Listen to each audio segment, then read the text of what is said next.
Avez-vous remarqué qu'il y a des choses qu'on n'ose pas faire ou qu'on n'aime pas faire et qu'on remet chaque fois au lendemain? Ce sont des choses pour lesquelles on a soit peur d'échouer, soit peur d'être rejeté, soit peur d'être ridicule.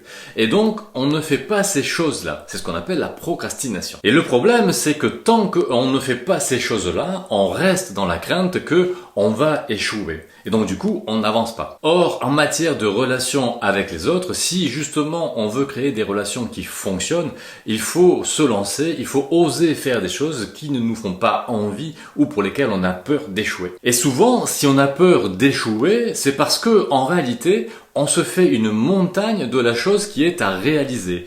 Cette chose nous paraît tellement loin, tellement inatteignable qu'on n'ose pas se lancer parce qu'on est sûr que ça ne va pas fonctionner. Voici un exercice qui va vous permettre d'aller jusqu'au bout des tâches pour lesquelles vous ne vous sentez pas à la hauteur. Faites la liste de ce que vous n'aimez pas faire.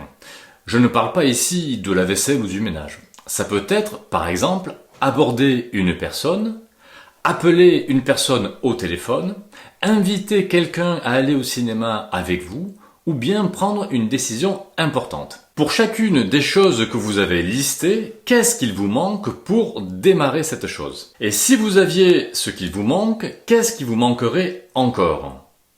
Répétez cette dernière question jusqu'à trouver la chose ultime qui vous manque, grâce à laquelle vous êtes à ce moment-là apte à vous lancer dans la tâche. Avec ce dernier exercice, vous allez réaliser qu'il est beaucoup plus facile de se lancer dans une action qui est compliquée quand vous découpez l'action totale en plein de petites sous-actions qui paraissent beaucoup plus faciles à réaliser.